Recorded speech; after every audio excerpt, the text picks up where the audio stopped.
जय हिंद दोस्तों। आज हम एक ऐसे सवाल पर गौर करेंगे जो सदियों से इंसानों को हैरान करता रहा है। हमारी पृथ्वी का जन्म कैसे हुआ?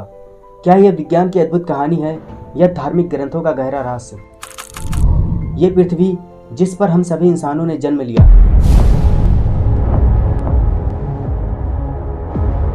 ये पृथ्वी जो घर है अनगिनत प्रकार के जीवों का,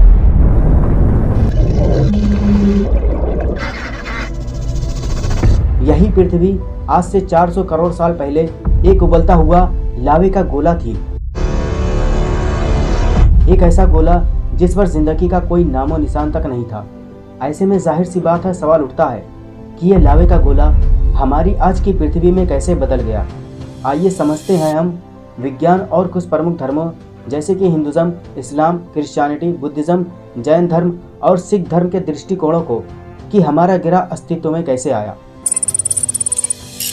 सनातन धर्म के मानने वालों को हिंदू कहा जाता है।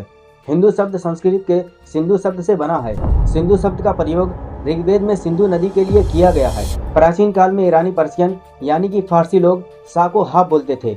इस प्रकार जब उन्होंने भारत के लोगों को संबोधित किया तो उन्होंने सिंधु की भूमि के लोगों को हिंदू कहा, जो पहले भौगोलिक था और बाद में धार्मिक पहचान बन गया।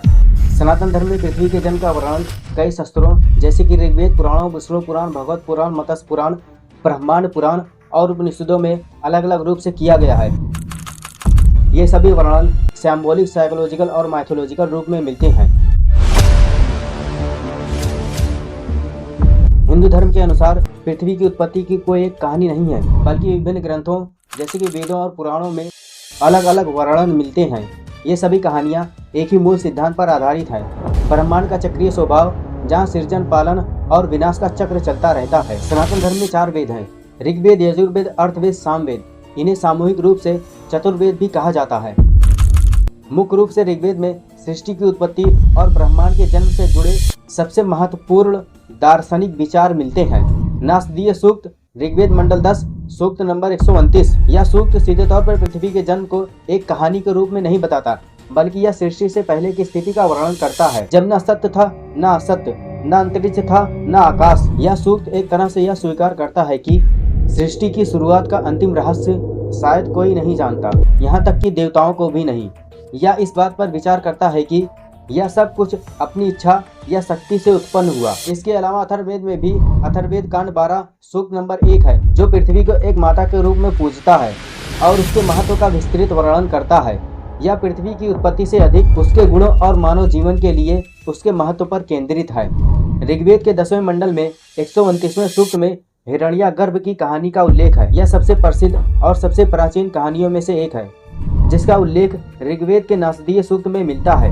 हिरण्यागर्भ की कहानी के अकॉर्डिंग शुरुआत में न कोई अस्तित्व था, न गैर अस्तित्व, न कोई आकाश था और न कोई पृथ्वी। चारों तरफ गहरा अंधकार और जल ही जल था। इसी महासागर में एक हिरण्यागर्भ उत्पन्न हुआ, जिसे सुनहरा अंडा या स्वर्णगर्भ भी कहते हैं।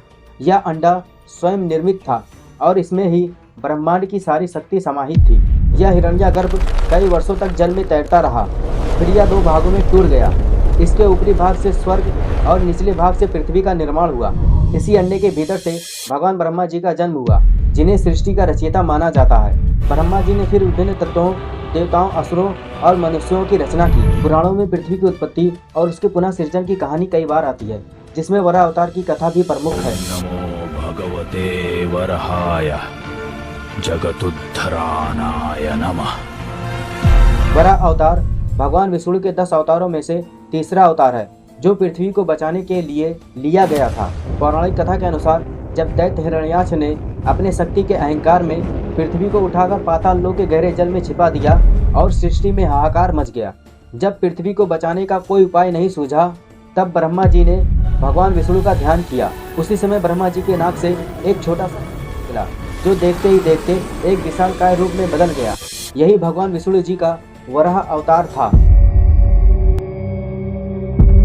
वराह रूप धारण कर भगवान विष्णु गहरे समुद्र में उतरे और अपनी विशाल दांतों पर पृथ्वी को उठाकर जल से बाहर निकाला और उसे ब्रह्मांड में उसके मूल स्थान पर स्थापित किया। जब हिरण्याक्ष ने भगवान वराह को पृथ्वी को उठाते हुए देखा तो उसने उनका उपहास किया और युद्ध के लिए ललकारा। दोनों के बीच भयंकर युद्ध हुआ। अंत में भगवान वराह ने हिरण्याक्ष का वध कर दिया, जिससे पृथ्वी पर धर्म और शांति की पुनः स्थापना हुई। इस प्रकार पृथ्वी को फिर से जीवन के लिए तैयार किया गया। यह कहानी इस बात पर जोर देती है कि भगवान ही सृष्टि का पालन करते हैं और जब भी संकट आता है वे उसे बचाने के लिए आते हैं। हिंदू धर्म में ब्रह्मांड और पृथ्वी की उत्पत्ति को समय के एक विशाल चक्र के हिस्से के रूप में देखा जाता है। हिंदू पौराणिक कथाओं के अनुसार ब्रह्मा का एक दिन एक कल्प कहलाता है, जिसकी अवधि 4.32 अरब वर्ष होती है। एक कल्प के दौरान ब्रह्मा सृष्टि का सृजन और पालन करते हैं। कल्प के अंत में ब्रह्मांड का विनाश हो जाता है और ब्रह्मा रात्रि में विश्राम करते हैं। इस दौरान सब कुछ शांत हो जाता है।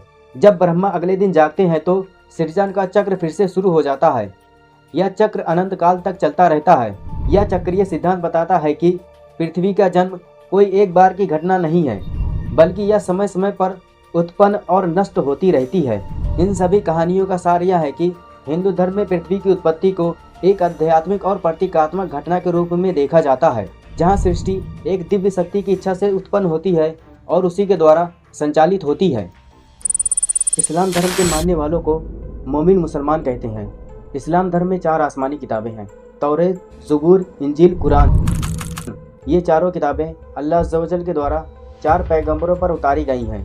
तौरेत पैगंबर मूसा अलैहिस्सलाम पर नाजिल हुई, ज़बूर पैगंबर दाऊद अलैहिस्सलाम पर नाजिल हुई, इंजील पैगंबर ईसा अलैहिस्सलाम पर नाजिल हुई, कुरान प्रोफेट मोहम्मद अलैहिस्सलाम पर नाजिल हुई। कुरान अल्लाह अज़्ज़ व जल के द्वारा भेजी गई आखिरी आसमानी किताब है। इसके अलावा हदीस भी इस्लाम धर्म का एक इम्पॉर्टेंट हिस्सा है। हदीस वे बातें जो प्रोफेट मोहम्मद ने कही थी और जिसको उनके साथियों यानी कि सहाबा ने आगे सुनाया और लिखा। हदीस अरबी शब्द है जिसका मतलब होता है बात या कहना। हदीस कुरान के बाद इस्लाम धर्म की दूसरी इम्पोर्टेंट किताब मानी जाती है।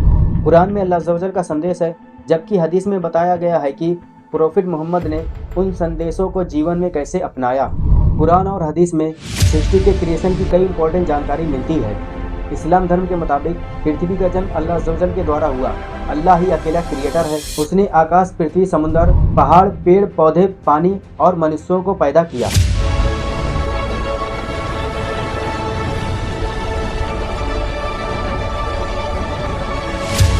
सूरह अल-अनाबिया सूरह नंबर 21 आयत नंबर 30 में अल्लाह अज़्ज़ व जल फरमाता है कि क्या वो लोग जो इनकार करते हैं ये नहीं देखा कि आकाश और ज़मीन एक साथ जुड़े हुए थे, फिर हमने उनको अलग किया और हर जीवित वस्तु को पानी से बनाया। ये आयत एक साइंटिफिक कॉन्सेप्ट की तरफ भी इशारा करती है, जैसे बिग बैंग थ्योरी, जहाँ से एक सिंगल यूनिट से पूरी सृष्टि का विकास हुआ।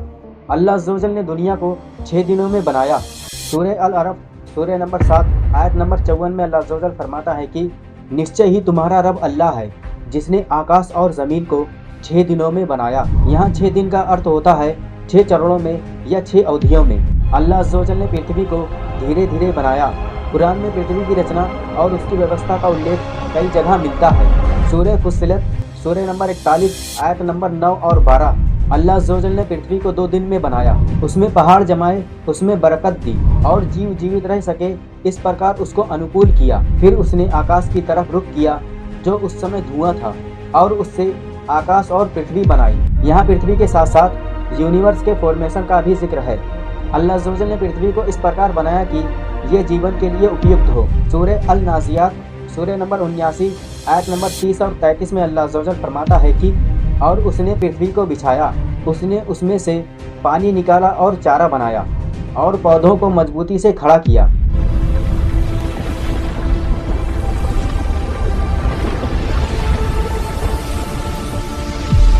ये सब कुछ तुम्हारे और तुम्हारे जानवरों के फायदे और ज़िंदगी आसान करने के लिए बनाया गया। ये दर्शाता है कि पृथ्वी पर जीवन अल्लाह अज़्ज़ व जल की योजना के तहत स्थापित हुआ। कुरान के कुछ आयतों को कई लोग साइंटिफिक थ्योरी जैसे big bang expansion of universe, water as a source of life के साथ भी देखते हैं। सूरह दहरियात सूरह नंबर 51 आयत नंबर 47 में अल्लाह अज़्ज़ व जल फरमाता है कि और आकाश को हमने अपने हाथों से बनाया और हम इसे विस्तार देते जा रहे हैं। ये यूनिवर्स एक्सपेंशन का संकेत देता है।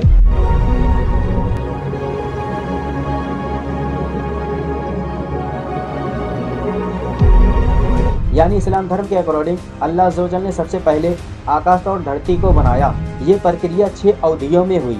शुरुआत में सब कुछ एक साथ जुड़ा हुआ था, फिर अल्लाह अज़्ज़ व जल ने उसे अलग किया। पृथ्वी को जीवन के लायक बनाया गया, पानी, पेड़ पौधे, जीव जंतु और मनुष्यों को बनाया गया। ये सब कुछ अल्लाह अज़्ज़ व जल की योजना और हुक्म से हुआ, किसी प्राकृतिक प्रोसेस या देवताओं के माध्यम से नहीं।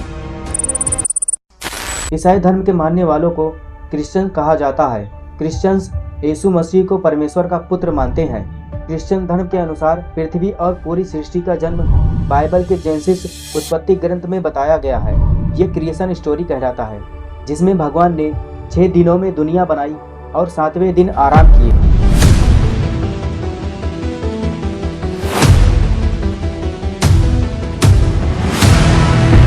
पहले दिन प्रकाश और अंधकार। शुरुआत में सिर्फ अंधकार और पानी था। भगवान ने कहा, लेट देयर बी लाइट, प्रकाश हो जाओ। प्रकाश और अंधकार अलग किए गए, इससे दिन और रात बने। दूसरे दिन आकाश का निर्माण। भगवान ने पानी के बीच एक वायुमंडल बनाया। इससे ऊपर का पानी क्लाउड्स और नीचे का पानी समुद्र अलग हो गए।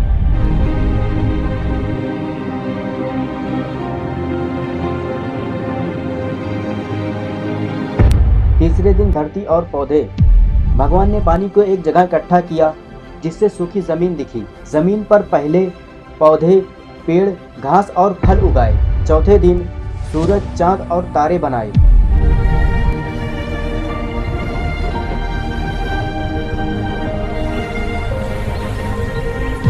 भगवान ने सूरज बनाया ताकि दिन में रोशनी हो, चांद और तारे बनाए ताकि रात में प्रकाश हो। इन सब का उद्देश्य समय, दिन, रात, ऋतु को निर्धारित करना था। पांचवें दिन समुद्र में मछलियां और समुद्री जीव और आकाश में पक्षी बनाए गए।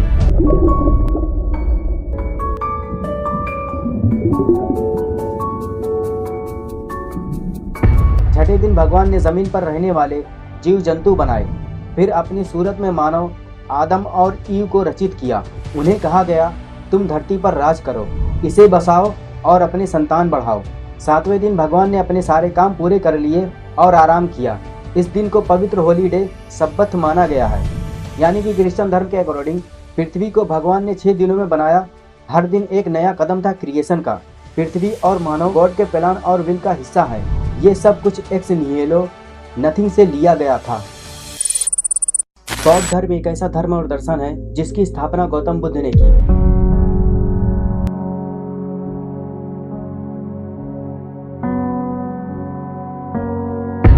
बौद्ध धर्म के अनुसार पृथ्वी का जन्म साइंटिफिक या डिवाइन क्रिएशन जैसे किसी एक इंसिडेंट से नहीं हुआ, बल्कि एक अनादि अनंत चक्र का हिस्सा है। बौद्ध धर्म कहता है कि वर्ल्ड कभी शुरू नहीं हुआ, ये संसार उत्पत्ति और विनाश के चक्रों में हमेशा चलता रहता है।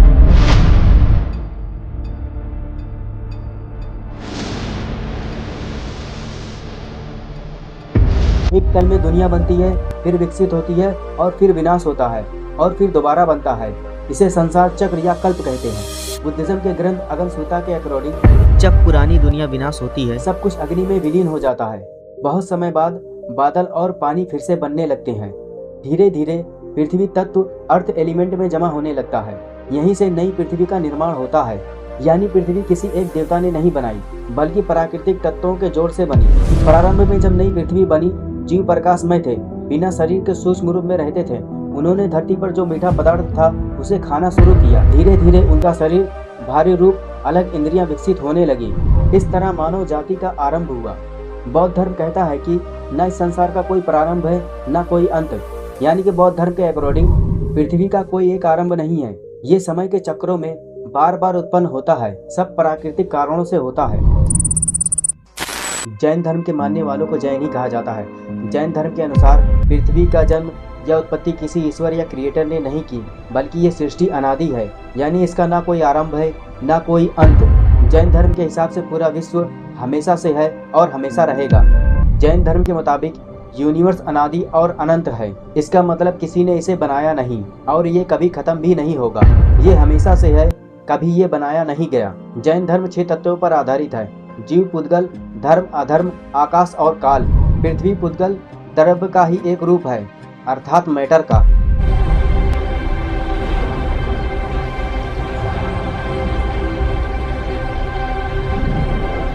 जैन धर्म कहता है कि पृथ्वी प्राकृतिक कारणों से बनी है, किसी देवता या भगवान की इच्छा से नहीं। पदार्थ के परमाणु आपस में जुड़कर जल, अग्नि, वायु जैसे तत्वों के रूप में बदलते हैं। जब ये परमाणु पृथ्वी के गुण धारण कर लेते हैं तब पृथ्वी का गठन होता है। विश्व में सब कुछ निरंतर परिवर्तन में है। धरती, जल, वनस्पति सब कुछ उत्पन्न होता है, स्थित रहता है और फिर विनाश होता है, लेकिन विश्व कभी समाप्त नहीं होता। इस प्रक्रिया को उत्पत्ति ध्रुव वय कहा गया है। नया बनना, पुराना मिटना और स्थायी रूप का रहना। यानी कि जैन धर्म के अकॉर्डिंग पृथ्वी अनादि और अनंत है, इसे किसी ने बनाया नहीं। ये मैटर पुद्गल का ही रूप है और हमेशा अस्तित्व में है। सिख धर्म के मानने वालों को सिख कहते हैं। सिख शब्द संस्कृत के शिष्य शब्द से आया है, जिसका अर्थ होता है शिष्य या छात्र, क्योंकि वे 10 गुरुओं की शिक्षाओं और श्री गुरु ग्रंथ साहिब में निहित वाणी का पालन करते हैं, इसलिए उन्हें शिष्य या सिख कहा जाता है। सिख धर्म में पृथ्वी की उत्पत्ति को परमपिता परमात्मा की इच्छा से जोड़ा गया है, न किसी विस्तृत पौराणिक कथा से। गुरुबानी गुरु ग्रंथ साहिब में दर्ज वाणी में सृष्टि की रचना का वर्णन इस प्रकार है। शुरुआत में न कोई धरती थी, न आकाश, न दिन, न रात, न हवा, न पानी, सब और अथाह शून्य था। फिर परमात्मा ने अपनी इच्छा या हुक्म से सब कुछ रचा। यह सब कुछ एक पल में एक ही कण से हुआ। उसी हुक्म से सारे ब्रह्मांड, ग्रह, लोक और जीवन का निर्माण हुआ। पृथ्वी का जन्म भी उसी सर्वशक्तिमान की रचना का एक हिस्सा है। यानी सिख धर्म के अकॉर्डिंग पर ब्रह्म परमेश्वर ने स्वयं ही संसार की रचना की। मुख्य बात यह है कि सिख धर्म सृष्टि की रचना के तरीके पर ज्यादा ध्यान केंद्रित नहीं करता, बल्कि एक ओंकार यानी एक ही ईश्वर की सर्वशक्तिमता और उसकी इच्छा पर बल देता है, जिसने यह सब बनाया। विज्ञान के अनुसार पृथ्वी का जन्म लगभग 4.54 अरब वर्ष पहले हुआ था।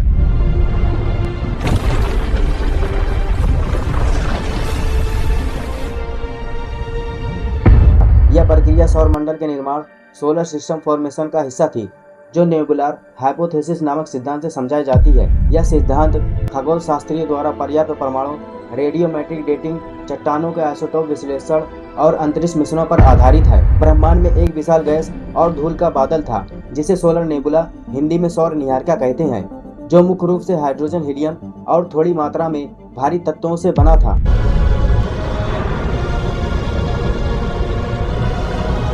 यह निहारिका किसी सुपरनोवा विस्फोट यानी कि पास के तारे के फटने की वजह से सिकुड़ने लगी।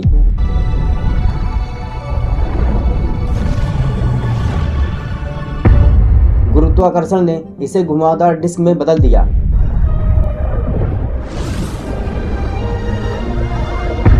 निहारिका के केंद्र में दबाव और तापमान बढ़ने से प्रोटोसन यानी कि हमारा सूरज बना।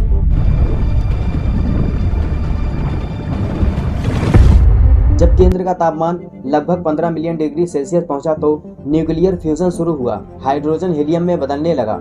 सूर्य ने निहारिका के 99% द्रव्यमान को अपने में समा लिया।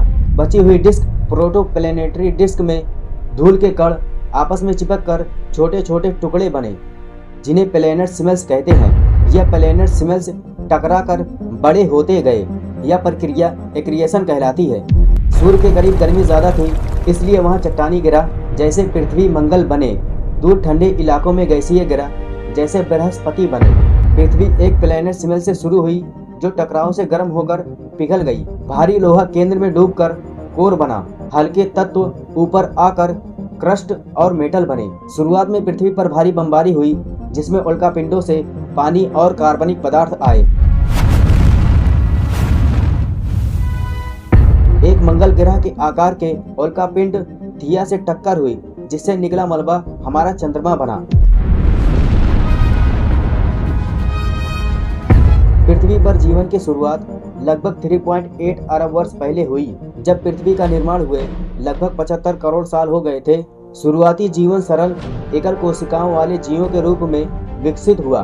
हालांकि जीवन के सबसे पुराने स्पष्ट जीवाश्म लगभग 3.5 अरब वर्ष पुराने हैं, जो साइनोबैक्टीरिया जैसे सूक्ष्म जीवों के थे। तो दोस्तों, हमने देखा कि साइंस पृथ्वी को कॉस्मिक डस्ट का नतीजा मानता है, जबकि धर्म इसे दिव्य शक्ति, अनंत चक्र या ईश्वर की इच्छा का परिणाम मानते हैं। हर दृष्टिकोण अपने आप में अद्भुत और गहरे हैं। आपके लिए पृथ्वी की उत्पत्ति की सबसे दिलचस्प कहानी कौन सी है, विज्ञान की या किसी धार्मिक ग्रंथ की? हमें ज़रूर बताएं। हम मिलते हैं आपको अगले वीडियो में। जय हिंद।